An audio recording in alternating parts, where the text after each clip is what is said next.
Good afternoon, my Real News Midday TV family. Welcome back to the channel for another news update. And in the news this afternoon, residents and the police give conflicting reports. Nicole Bingham could not hide the tears as she tried to come to grips with the reality that her child's father, Alex Medley, was killed Tuesday morning.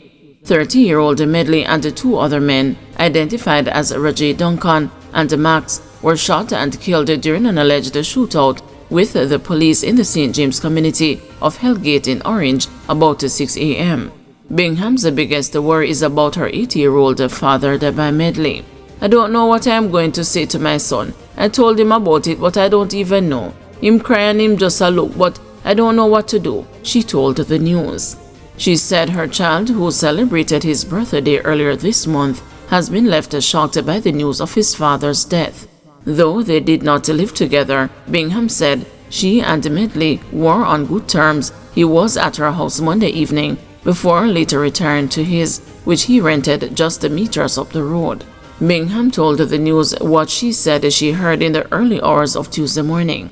Him called us and told us police in the yard up there where they were. When him tell me that, my big son come up and said police in the lane, she related. I said let me go and check if none in my yard. But when I come out, none was in my yard, and then little bit after that, me hear the gunshot them, she said between sobs. The police said the men were killed after they went to a premises in the community searching for an individual connected to several crimes. One of the persons would have been identified by virtue of intelligence that suggests he is one of the key persons in relation to the flare-up of violence in the Rose Heights area, said Area 1 Police Chief Assistant Commissioner Glenford Miller. He said the cops were looking for a man whom they believed to be connected to the recent murder of social media influencer Marlon Samuels, otherwise called the 41 Bus Head, when they came under attack. My police officers were on an operation in that space there, looking for persons of interest in relation to the recent flare-up in Rose Heights district, where we have seen murders and shootings, reprisal and counter-reprisal, the lawman stated. They were greeted by gunfire from this premises, where 3 men fired at our police officers. They would have returned the fire, and these 3 men were fatally shot. 3 firearms were covered during this operation also, said ACP Miller. However, Bingham and other residents of the area have disputed the police version of events. I hear when him ball out before them kill him, 3 of them, the police kill him and 2 more youth, she insisted. You know how long life a fight we, and as we start up the man them just come in and kill the youth them. Boy, I'm telling you, life and fear in a man, totally unfair, she lamented. Medley was described as a caretaker for his younger siblings, a role taken on after their mother's death years ago. Meanwhile, Roger Duncan's grief-stricken mother cried uncontrollably and repeatedly called out her son's name as she clung to a man for support just outside the community's entrance.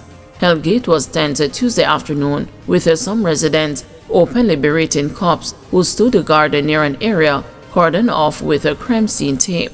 Many openly expressed skepticism about the police report that guns had been seized during the confrontation. Them no have no gun. The police them gone with a bag a while ago, bought 3 gun, and I know nothing don't go so. Is money them take from the youths, alleged the one woman with no supporting proof. Me feel it man, from morning a running belly me have, she said. Another resident said the police have been picking on the 3 now deceased men for a while. Them not kill nobody, them not fire gun, them not do nothing, he argued. Residents also claimed the cops took a woman who was at the house at the time of the incident into custody, but the police have not confirmed this. The Independent Commission of Investigations has launched an investigation into the matter, as it routinely does for any fatal shooting involving the police. It noted in a press release that no body-worn cameras were reported as issued or worn during this planned operation. Never turn on light if you smell gas, JFB warns. The Jamaica Fire Brigade is urging citizens not to turn on lights if they suspect a gas leak in their homes. If you enter your house and you smell gas, never ever turn on a light. Once you flick a light switch, a spark goes off in the switch and that it can mean the end, said the JFB Superintendent Emilio Ebanks. He informed that there are several safety procedures that residents should follow if they detect the smell of gas. You need to go and check the source. So you check the stove, you check the cylinder, and make sure they are off. The next thing to do is open windows and the doors and allow it to air out, he said.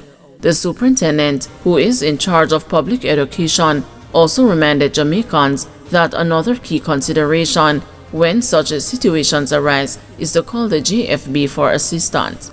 The JFB can be reached by dialing 110 or 112.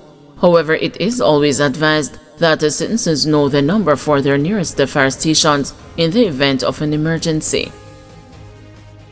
Body of truck driver found in Clarendon.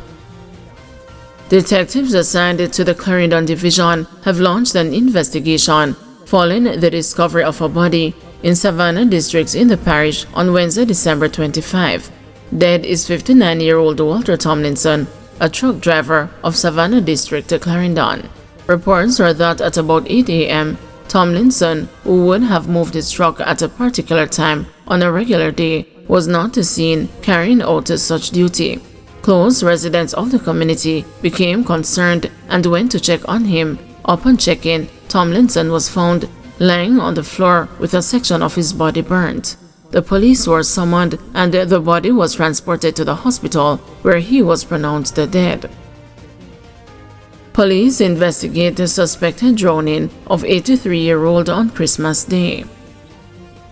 Investigators attached to the St. Thomas Division are probing the circumstances that led to the suspected drowning of an elderly man at Grandpa Falls, Trinityville in the parish on Wednesday, December 25. Dead is 83-year-old Dalford McDuffus of Coley Lot, Trinityville, St. Thomas. Reports are that at about 1:30 p.m., McDuffus was swimming in the river when he encountered difficulties. He was assisted to the hospital where he was pronounced dead. 4 killed in motor vehicle crashes on Christmas Day.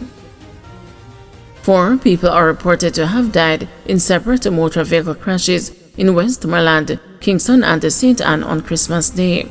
2 of the victims have been identified as 22-year-old Andre Clark, otherwise called Boogeyman, a bank taxi operator of Whitehall, Westmoreland, and the 24-year-old Tevin Allen of Lioneltown, Clarendon. The other people are unidentified. The first incident occurred on Marcus Garvey Drive involving an unidentified pedestrian and the driver of a Honda Diesel motor car. It is reported that about 4:15 a.m., the Honda Diesel was traveling along Marcus Garvey Drive in the middle lane toward 3 miles when it hit a woman who was crossing the road.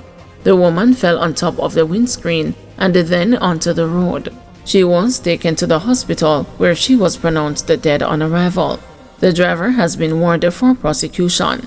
The second crash occurred on the Nonpareil Main Road in Negril about 6:20 a.m. Mr. Clark was riding a Cobra CG 200 motorcycle with Mr. Allen as his pillion rider when on reaching 5 meters west of the intersection of Heskett Road, it is alleged that he undertook a motor truck, lost the control of the motorcycle, and collided in a large boulder. Both Mr. Clark and Mr. Allen fell onto the road and suffered multiple injuries. They were pronounced dead at hospital. Another motorcycle rider died and the pillion rider injured as a result of a collision along the Costa Drive in Utria, St. Anne. It is reported that about 6:50 p.m., a Ministry of Health ambulance was going through the stoplight on green when the motorcycle exited from the 8 Rivers Plaza and made a right turn into its path. Both the driver and the pillion rider fell from the motorcycle. They were seriously injured and taken to St. Anne's Bay Regional Hospital, where the rider died. Up to Wednesday, the number of road fatalities was 363 from 313 collisions.